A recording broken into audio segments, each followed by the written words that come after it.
everybody. It's another episode of Wine, Hops, and Road Stops. I am joined with my best friend, my wife, my co-host, Desiree. Hello, how are you doing on this cold, wintry night? Yeah, it's too cold for me. Okay.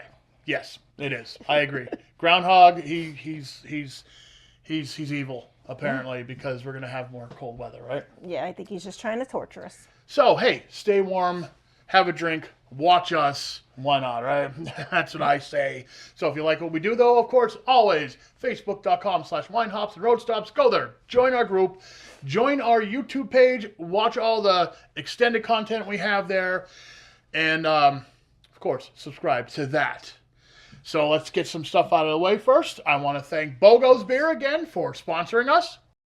Because winter is still throwing punches.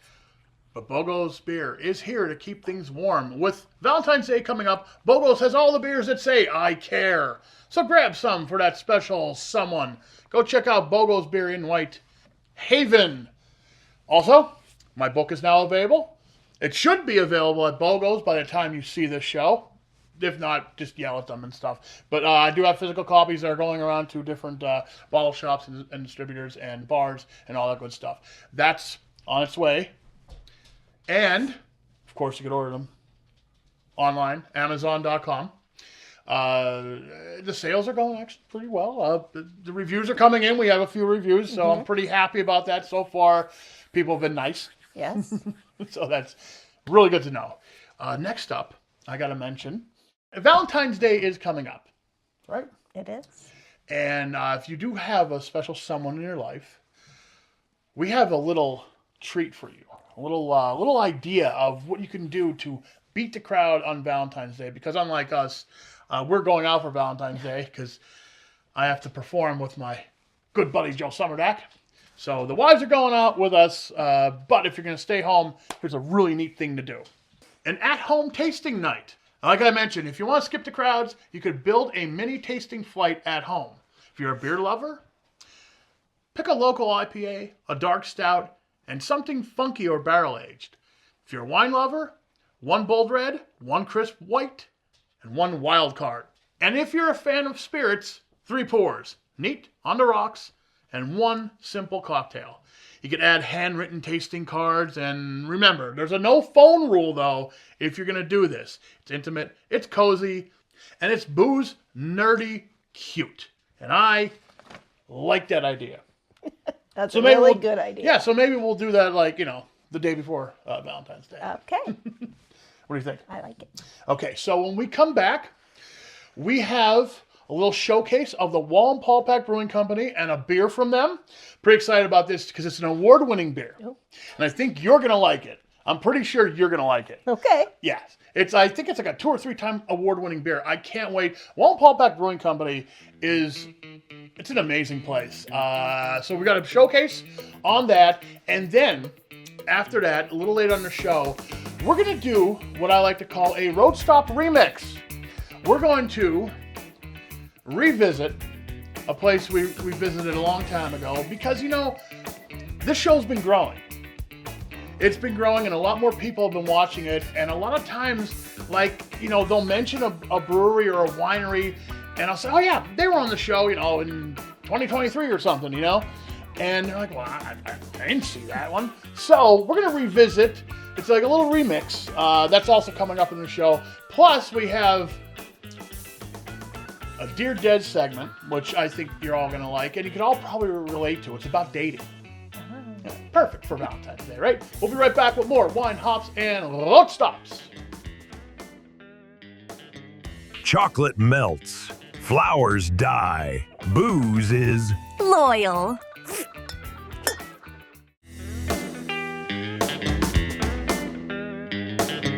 Welcome back to Wine, Hops, and Road Stops. If you like what we do here, facebook.com/Wine, Hops, and Road Stops is our Facebook page. This is Des, and she didn't go to Wallenpaupack Brewing Company, but I did a few times on the show. So we're going to check that place out right now. Here's a little showcase on the Wallenpaupack Brewing Company. It's been a few years since our last stop here, and let me tell you, the Wallenpaupack Brewing Company hasn't been sitting still. Founded in the fall of 2017, and since then they've been doing what they do best, brewing quality, true-to-style beers that cover just about every base on the flavor card. We're talking cream ales, lagers, IPAs, and everything in between, all brewed with serious attention to detail. And when it comes to awards, well, they have them. Wallenpaupack Brewing Company has taken home medals from some of the most respected competitions in the beer world. So yeah, when you order a beer here, odds are you're drinking something award-winning. But beer's only half the story here. The food? So good. This is one of those places where you come for the beer and stay for dinner. From wings and burgers to a rotating pilot menu, there's always something new coming out of that kitchen. And once the weather starts cooperating again, this place really shines. Yard games, giant Jenga, cornhole, and add in live music most weekends, trivia nights, paint and sip events. You got a spot that feels just as good on a random Thursday as it does on a Saturday. Great beer, great food, great people. So make it a road trip and check out the Wallenpaupack Brewing Company. So there you go, little showcase on the Wallenpaupack Brewing Company. I've been there a few times. I never took her though. I'm so sorry. Next time. Next time. It is a great place to have a beer. It's a great place to eat. And especially in the summertime, they got a lot of cool things going on. So right now, in front of me, we have the Wallenpaupack Brewing Company's Kroon Belgian Gold Strong Ale. And let me tell you a little bit about this one because I'm pretty excited to have this on the show. It is a 2024 Great American Beer Festival Gold Medal winner and World Beer Cup Silver Medal winner. 2025 Great American Beer Festival Silver Medal winner. It's fermented with Belgian yeast, Belgian candy sugar. It's a strong, dry ale. Now they say this beer is deceptively drinkable, and I believe them because I've had many from the Wallenpaupack Brewing Company, and yes, they all are very, very drinkable. So let's get some glasses out and let's try this out. All right. I think you're going to like this one because you really like Belgian ales. I do. Here you go. I do. And we're drinking out of our Hoochwagon Brew Festival glasses. That was the beer festival that was held at the Eckley Miners Village in Eckley, Pennsylvania. Really cool. I just have to say again, that was really cool last year. You walked through like historic Eckley with all the old buildings and stuff, and people were slinging their beers, and it rained on us, and then we had a great time. Yes. All right, so let's try this. Oh, that smells good. Does smell good. Now, you should have tastes of flavors of pear, bubblegum, and cracked peppercorn. Let's try. Yeah, maybe pear, yeah. You can taste the peppercorn in the finish there. Yeah. Now, this beer is 9%. Oh. So it's pretty big. And it's a Belgian-style golden strong ale. So, yes, you can taste the alcohol in it. You know, there's a lot. But, and like I said, it's dry. It's not super hoppy, but it's dry, which I'm really digging, actually.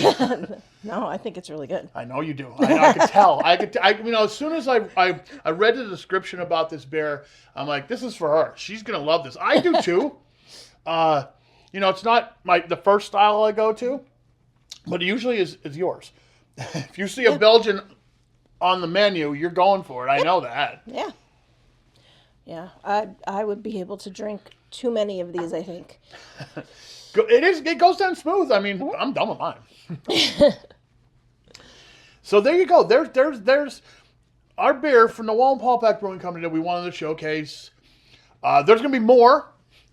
We're going to showcase more of the beers as we go on through this second half of the season, we'll say. But this one is a great place to start, I think, because award-winning beer right here on the show. Yeah. All right, we're going to take a quick break. We're going to come back with the Road Stop Remix as we visit Back Mountain Brewing Company. Don't go away. We'll be right back.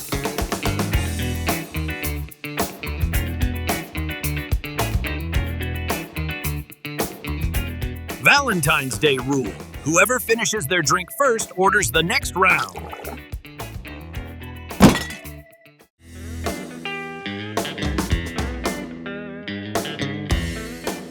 Welcome back to Wine Hops and Road Stops. She was just discussing with me about the meaning of her shirt 143 when you used to text back in the early aughts, the 90s. I don't know. 90s. Oh yeah, you put it on your pager. The pager, yeah. Flip phones. Yeah. But it's also apparently a song by Stray Kids. They're a K-pop band. I don't know what they're singing. They're singing in Korean. I have no idea. I like it. It's very catchy. It's almost like Pink Pony Club. You say that, you say those words, and then all of a sudden... It's going to be in my head now. It's going to be in your head now, yeah. If you've never heard of Stray Kids before, I'd say check them out, actually. Yeah. There you go. Amazing concert, too. I didn't go to the concert. No. I wore the shirt. Yeah. You and our daughter and Melina, right? Yeah. Yeah, the other one. Okay. The other daughter. The heir to the Jimmy's hot dog fortune. All right, here we go. Like I promised you, Road Stop Remix, Back Mountain Brewing Company. Here you go.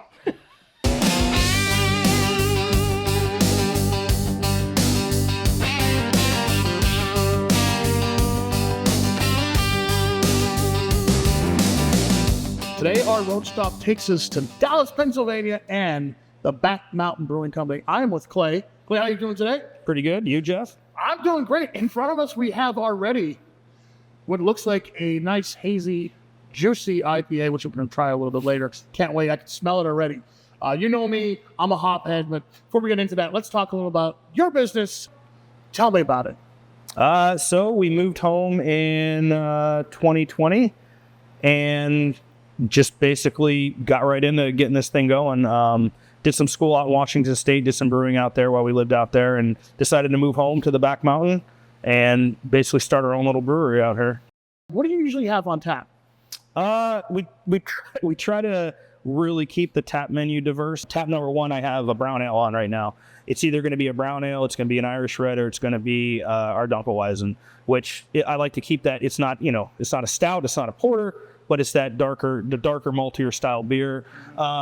I have the Farmhouse on, which is like an Americanized version of a Saison. I use a hybrid yeast on that, so it doesn't get as dry as a true Saison. People really seem to like it. It's kind of like, instead of going in for that super dry Saison, which I would expect when I get a Saison, this is more approachable to a lot of people. I have the blonde ale on, the golden ale on right now.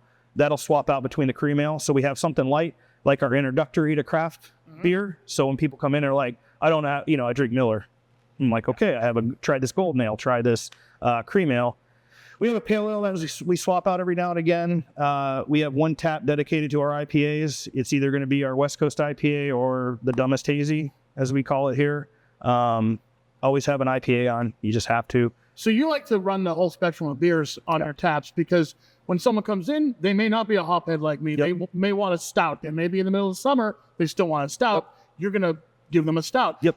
And you mentioned before, when people come in here, they may not know much about craft beer. Yep. They may be a Bud Miller Coors guy. Yep. So you would suggest the cream ale, the golden ale, something lighter. But I've had guys that come in there like friends of the family came in. They've only ever drank like Miller Coors and stuff, and they're hooked on like the Farmhouse. Like they drink the Farmhouse now. They drink the Dunkel, and they never had a beer like that. And it's cool to see that where they're coming in. They're like, wow, that's really good. There's a world of different flavors and tastes. Oh yeah.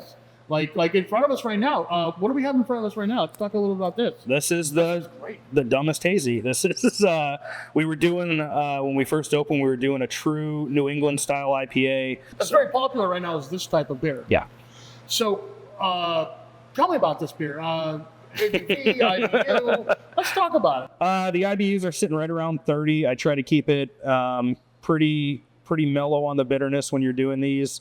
It's a basic 2-row flake barley oats grain bill, a little bit of rice hulls in there, and then we just hop it up. I'm starting to use the Lupo Max hops. It's a new thing coming out. They're twice as strong as normal pellet hops, so I can get the same flavor with the least amount of vegetal matter in the tanks. Makes it easy to clean, makes it easy to dry hop. Super easy beer. We use a traditional English style yeast strain for this because you get a little bit of the fruit from that. Doesn't dry it out as much as like your traditional American strains would. And we brew it just like you would a hazy. Like we basically mash in, make the beer, no hop additions throughout the boil. Whirlpool edition, a bunch of hops in there. And about 3 days in at High Krausen, we just dry hop the crap out of it. And Well, there's a great nose to this already. You know, everyone that watches the show knows me. I have to try it. I can smell it already. cheers. I like the fruit taste to it. Mm-hmm. It's a little different than some of the other ones I've had. Really nice and a nice smooth finish, just like a hazy would be. Yep. Excellent. And the ABV on this would be about what? 7%. Okay, it's a little bit higher than normal, but that's okay. I try to go high on the alcohol with the IPAs and stuff, but then we have beers that are under 5% that I'll have on sometimes. So yeah, there's something for everyone there. But let me say this about this beer here: you cannot taste that alcohol burn. Like sometimes when you get higher up, 7-8% or whatever, you get that little alcohol burn at the end. There's not that. So I call this one a little dangerous because it goes down. It goes down smooth. Very, very good though. Backbone Brewing Company, check them out. They make some great beer.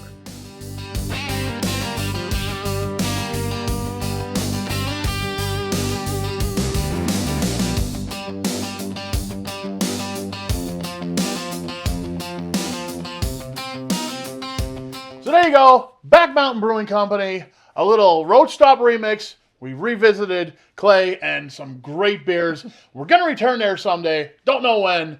Get them back on the show. So there you go. And we're going to continue doing this if you like this segment.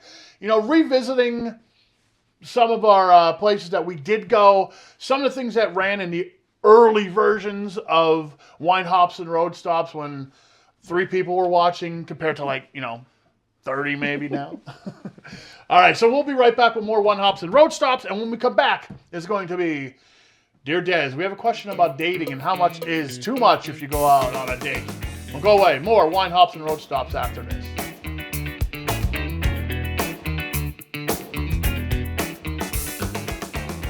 Valentine's Day plans? Yeah, sure. It's me, the couch, and a very understanding six-pack.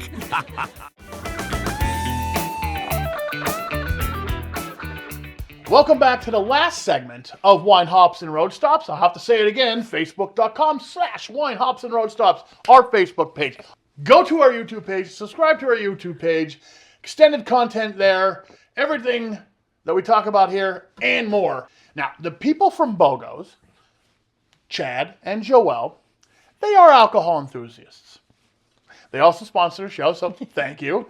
So the other night, I was talking to Chad, and I was having some tequila, and he said, I'm going to give you a little tip about drinking tequila when you drink it on the rocks. Okay, Chad, let me know what this is. And so he did. So this is a tip from Chad. So if you like tequila on the rocks, salt the ice first. Not the rim, the ice. As it melts, you get a smooth, even salt hit. Less burn, more flavor. Trust me, it's Chad science. Now, what salting the ice actually does, controlled salt release. As the ice melts, the salt dissolves slowly into the drink instead of smacking your lips all at once like it would on the rim. Smooths the alcohol bite. It also boosts the agave flavor. Yes, a tiny bit of salt enhances the sweetness and earthiness, especially in good tequila. No messy rim. Yes, Des, you can still taste the salt without licking your glass like a savage. So there you go, a little tip from Chad. Thanks, Chad. Yeah, thanks, Chad. All right, we're going to move on, a couple minutes left, to Dear Des. It's about dating, so here we go. Dear Des, I went on a first date that was supposed to be one drink at a winery. Low lights, good music, and easy conversation. The problem? The conversation flowed too well. One glass turned into another, and every time I thought, last one, we'd hit a new topic and I'd have another. I wasn't sloppy or doing anything embarrassing. I just felt relaxed, confident, and not overthinking every word. But the next morning, I started replaying the night in my head. Did I overshare? Was it great chemistry or just great wine? So how many drinks is too many on a first date? Signed, one glass was the plan. Des, how many drinks? The limit does not exist. Apparently not, really? Okay. No. No, I mean, was he matching you drink for drink? Because if he was, then there's nothing to worry about. And he's probably feeling the same way, because I hate that feeling in your head of regret the next day. And you didn't even do anything wrong. Do you regret the next day when we went out on a couple dates? Absolutely not. Okay. All right, okay, so there you go. I guess it depends on how much you like the guy. Yeah. Did he text back yet? Did he, tell you need to start a program or something? I mean, if he didn't say anything to you, then don't worry about it. Yeah, don't sweat it. And here's my thing. It's 2026. Text him back. Don't wait, That's right. Yeah, right? That's right. Yeah, why not? I mean, who knows? You may find the love of your life. So, we're going to do a little lightning round called Des Decides, Dating and Drinks Edition. You ready? Oh, boy. Okay. Pre-gaming before your date, yes or no? No. Craft beer bar or wine bar? Craft beer. Ordering for your date, charming gesture or control issue? Charming until you know otherwise. Cocktails on the first date? Absolutely. Shots? Maybe.